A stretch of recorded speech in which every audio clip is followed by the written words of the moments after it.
اور اس کے بعد پھر جو تیرے لیے اگنی پریکشا ہے وہ بھی باقی رہے گی انشاءاللہ العزیز۔ یہ اصول ہیں موبائل کے۔ اب پھر میں یہاں پر کچھ چیزیں ضرور عرض کروں گا۔ جانے سے قبل ایک اور بات اس پاکھنڈی کے لیے، نرسنگھانند کے لیے، کہ تیری بھی باڈی ٹیسٹ ہوگی، میری بھی باڈی ٹیسٹ ہوگی، تیرے بھی کپڑے چیک کیے جائیں گے، میرے بھی کپڑے چیک کیے جائیں گے، کوئی چیز لگا کر کے نہیں آیا جائے گا، ہم اسی طرح سے آئیں گے، اور کتنے لوگ رہیں گے اس کو اگلی مرتبہ میں ہم طے کریں گے۔ اور یاد رکھنا، شرارت کرنے کی کوشش نہیں کرنا۔ اگر تو اپنے گوفے سے باہر آنے کی ہمت دکھا رہا ہے تو پھر سے میں تجھے کہتا ہوں، بزدلوں اور کائروں کی طرح سے شرارت نہیں کرنا۔ جس طرح تو اپنے گوفے میں بیٹھ کر کے عام بھولے بھالے ہندوؤں کو ہتھیار سے لیس ہونے کی دعوت دیتا ہے، لڑانے کے لیے ابھارتا رہتا ہے، اس طرح اگر تو نے دلی میں رائٹس کرنے کی کوشش کی، ہندو مسلمان فسادات کرنے کی کوشش کی، اس کا سارا ذمہ تیرے سر پر ہوگا۔ اس لیے کہ میں ہندو مسلمان لڑائی کا، فساد کا حائل نہیں ہوں۔ میری لڑائی عام لوگوں سے نہیں ہے، صرف تیرے سے ہے، تجھ پاکھنڈی سے ہے، جو تو اپنے مغلظات کے ذریعے سے اسلام کو اور قرآن کو اور میرے آقا کو نشانہ بناتا ہے۔ سب کو معلوم ہے تو سیاست کے لیے یہ تمام چیزیں استعمال کر رہا ہے، لیکن آج بات آ گئی ہے میرے نبی محترم صلی اللہ تعالیٰ علیہ وسلم کی۔ تو کیا سمجھتا ہے کہ اسلام یہ کوئی کھیل ہے، آج کل کا آیا ہوا ایک دین ہے؟ اسلام تو اس دن سے ہے جس دن پہلے انسان نے اس دھرتی پر قدم رکھا ہے۔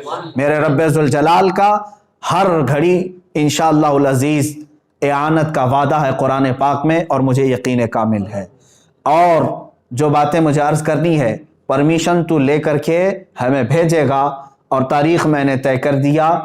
پھر ایک بات، تو جل کر مر گیا تو اس کی ذمہ داری میری نہیں ہوگی، یہ بھی لکھ کر کے پہلے سے دے دینا، کسی ایڈوکیٹ کے ذریعے سے بنا کے، کہ میں اپنی خوشی سے جل کر کے مرنا چاہتا ہوں، اس لیے کہ بعد میں تیرے جل کر مرنے کے بعد نہ یہ ذمہ داری میرے اوپر ہوگی اور نہ ہی کسی مسلمان پر ہوگی، اور انشاءاللہ العزیز مجھے یقین ہے میرے دین پر اور رسول پاک صلی اللہ تعالیٰ علیہ وسلم کی حقانیت پر اور قرآن پر یقین ہے، جو ہوگا میرے رب تعالیٰ کی مدد ضرور آئے گی۔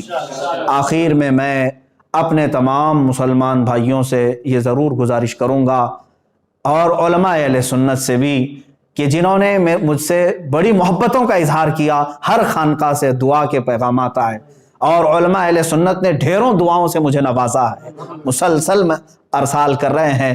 کئی حضرات نے مجھے اپنی نیکیاں، اپنے نوافل میں یاد کیا۔ بہرحال میں تمام ہی نوجوانوں سے کہنا چاہوں گا، اے مسلمانوں، اب مجھے بتاؤ، میرے آقا صلی اللہ تعالیٰ علیہ وسلم پر اس قدر مغلظات بکنے کے بعد اب جینے کا مطلب کیا رہ جاتا ہے؟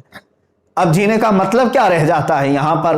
اور پھر میں یہ سمجھ لوں گا کہ اگر اس وقت کے آنے سے پہلے اس نے کوئی شرارت کی، دباؤ بنا کر کے میری گرفتاری یا مقدمے میں گھسیٹنے کی کوشش کی، تو پھر میں سمجھ جاؤں گا کہ تو سب سے بڑا قائر ہے اور بزدل ہے، اور پھر یہ بھی میں سمجھ جاؤں گا حکومت کی ڈبل پالیسی کیا ہے۔ جگہ جگہ سے اس پر ایف آئی آر ہوئے ہیں، دسیوں مقدمے ہو گئے، لیکن اس کو کوئی اریسٹ نہیں کر رہا آج تک۔ کھلے سانڈ کی طرح سے وہ گھوم رہا ہے، زہر پھیلا رہا ہے، آج تک زہر پھیلا رہا ہے۔ اور اگر مجھ جیسا ایک عالم انصاف کی گہار لگائے، اگر مجھے گرفتاری کے بارے میں یا مقدموں کے بارے میں بات آتی ہے، تو پھر یہ ڈبل پالیسی بھی سمجھ میں آئے گی۔ جس طرح مجھے آج ہی میرے گھر پر پولیس بھیج کر کے نشانہ بنانے کی کوشش کی گئی، وہ جس کی طرف سے بھی پولیس آئی ہوگی، لیکن اگر ان معاملات میں یہ شرارتیں بھی تو کرے گا تو بھی کان کھول کر کے سن لے، میرا یہ چیلنج کبھی ختم نہیں ہوگا، انشاءاللہ کبھی ختم نہیں ہوگا۔ اگر دباؤ میں آ کر کے کسی نے گرفتاری اور دیگر معاملات کر بھی دیے میرے ساتھ، ارے میرا قتل بھی کر دیا، انشاءاللہ العزیز ہندوستان کے ہزاروں عاشقان مصطفیٰ ہیں جو پھر کھڑے ہو کر کے تجھے للکاریں گے، پھر للکارا جائے گا تجھے، اور یہ ختم نہیں ہوگا، اور تم اپنی طاقت اور سیاست کا استعمال کرو، انشاءاللہ العزیز ہر سنی مسلمان اپنے عشق رسول کی طاقت کا استعمال کرے گا انشاءاللہ، ہمیں یقین ہے۔ اور تمامی مسلمانوں سے پھر سے میں کہوں گا، آج سے دعاؤں میں لگ جاؤ، اور تم ذرا برابر بھی ہلکا پن محسوس نہ کرنا، اس لیے کہ یہ میرے گھر کی بات نہیں ہے، یہ میرے اپنے ناموری کی بات نہیں. اگر کوئی بدگمانی کرتا ہے تو میں اس سے پھر معذرت کے ساتھ کہوں گا واللہ باللہ تاللہ میں نے ہرگز اپنی ناموری اور شہرت کے لیے یہ چیلنج نہیں کیا ہے.